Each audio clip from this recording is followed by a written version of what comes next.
कि वर्ष के 365 दिन एक पार्टी दूसरी पार्टी के खिलाफ में या एक सरकार दूसरी सरकार के खिलाफ में आरोप प्रत्यारोप लगातार करती रहती है। और बहुत सारी परिस्थितियां ऐसी रहती हैं कि जब फैक्ट आते हैं तो फैक्ट बहुत विपरीत होते हैं। जैसे हम उदाहरण के लिए कहें, जो मेरा अनुभव है कि पिछले 5 वर्षों की जो छत्तीसगढ़ की सरकार थी, केवल भ्रम के आधार पर छत्तीसगढ़ की जनता को उन्होंने भ्रमित करने का ही काम किया। आपको शुरुआती दिनों में याद होगा कि पत्र का एक सिलसिला चल पड़ा था जब कोविड के समय, कि हर एक विषय पर पत्र लिख देना प्रधानमंत्री जी को। जनता भ्रमित हो जाती थी, क्या ये सत्यता है क्या नहीं है, पैसा आया नहीं आया, कुछ भी यदि हम काम नहीं कर पाते तो हम एक पत्र लिख देते थे कि इसके लिए केंद्र की सरकार जिम्मेदार है। पत्र लिखना चाहिए, कहीं दिक्कत नहीं है, यदि आपकी डिमांड है, आपका सही विजन है, सही चीजें हैं तो लिखना चाहिए। लेकिन ये सिलसिला चल पड़ा कि भ्रम पैदा करें, राजनीति करते हैं, और ये सिलसिला भारतीय राजनीति में चलता रहा। और कभी किसी सरकार ने अपने रिपोर्ट कार्ड को, मुझे बहुत कम याद है, एक बार बीजेपी की सरकार का याद है कि अपनी रिपोर्ट्स कार्ड की हमने इन 5 वर्षों में, 10 वर्षों में हमने देश की जनता के लिए क्या किया, इस तरह के आंकड़े कभी सामने नहीं आए।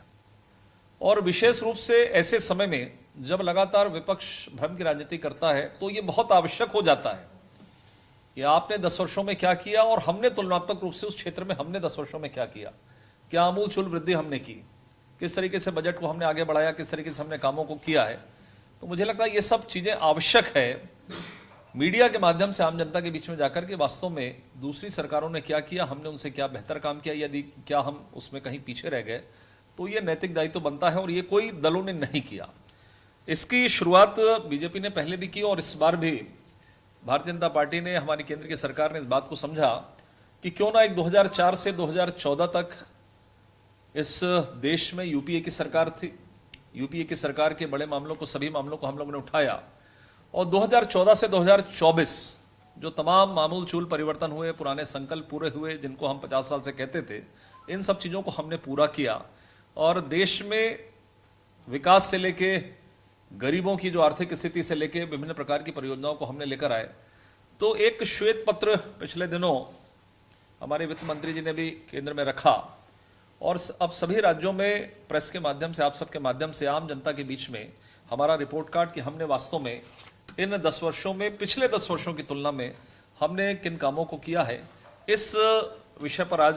कुछ थोड़ी चर्चा आप लोगों से करने का आज इस संवाददाता सम्मेलन में हमने रखा है। अर्थव्यवस्था पर एक वित्त मंत्री जी ने श्वेत पत्र जारी किया है, जिसकी जानकारी आपको निश्चित रूप से होगी। ये हमारा मानना है कि सच्चाई का एक आईना है वो, और पिछले जो 10 वर्ष थे जो यूपीए की सरकार के थे, ये हमारा मानना है कि कांग्रेस पार्टी, बल्कि एक परिवार ने वास्तविक जो सच्चाई 10 वर्षों में क्या हुआ था 2004 से 2014 तक, वो सच्चाई को उन्होंने सामने आने नहीं दिया। और यूपी सरकार की तुलना में 2014 से 2024 तक माननीय प्रधानमंत्री जी के नेतृत्व में जो इस देश की अर्थव्यवस्था में सुधार हुआ है, ये आज आप सबके सामने तुलनात्मक रूप से हम सब लोग रखेंगे।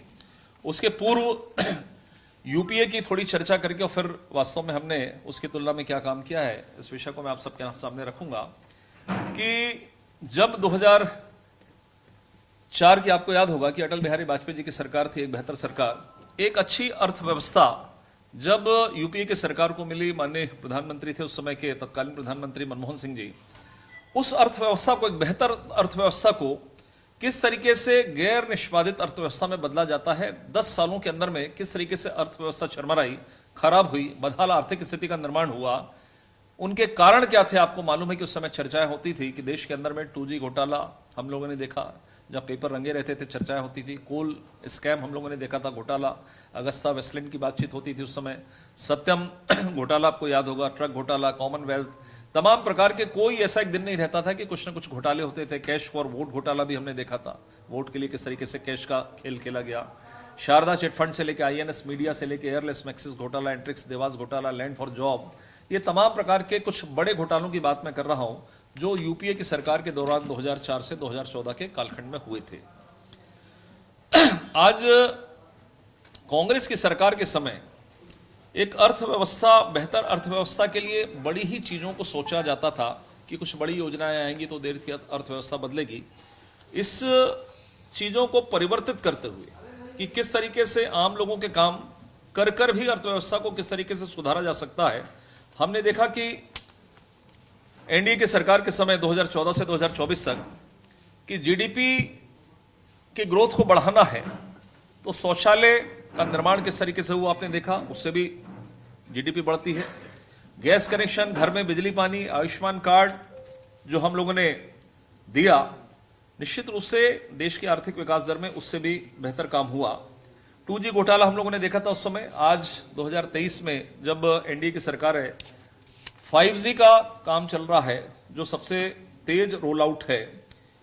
कुछ जो बुनियादी ढांचा थी, जो यूपी की सरकार के समय कभी भी बुनियादी ढांचे की हम बात करें तो उनकी प्राथमिकता में कभी यह रहा नहीं कि बुनियादी ढांचा भी मजबूती के साथ में आना चाहिए। निवेश, विकास, रोजगार, उद्यमिता, बचत की बातचीत करें तो उसमें भी कोई प्रायोरिटी है, कोई प्राथमिकता यूपी की सरकार के समय दिखाई नहीं दिया। आज यदि हम बजट की बात करें, बजट से प्रारंभ करें, तो जो पूंजीगत व्यय वित्त वर्ष 2014 से वित्त वर्ष 2024 यदि हम तुलनात्मक रूप से यदि उसका अध्ययन करें तो लगभग 2014 में जो हमारा पूंजीगत व्यय था वो लगभग 5 गुना बढ़ा है। एफडीआई जो कि पहले प्रत्यक्ष विदेशी निवेश हुआ करता था, ये मोदी जी की सरकार के समय फर्स्ट डेवलप इंडिया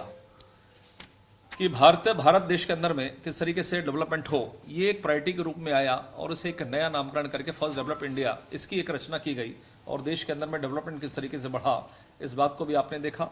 राजकोषीय घोटाला जो उस समय बेलगाम हो गया था, देश की अवस्था को आर्थिक संकट की ओर ढकेला था, इस को भी बेहतर तरीके से हम लोगों ने ठीक किया। और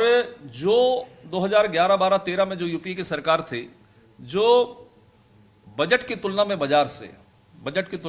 से 27% अधिक उधार ले रही थी, उस राजकोषीय घाटे को भी हम लोगों ने कम किया और तमाम चुनौतियों के बावजूद इसको लगभग 5% के आसपास रखने का काम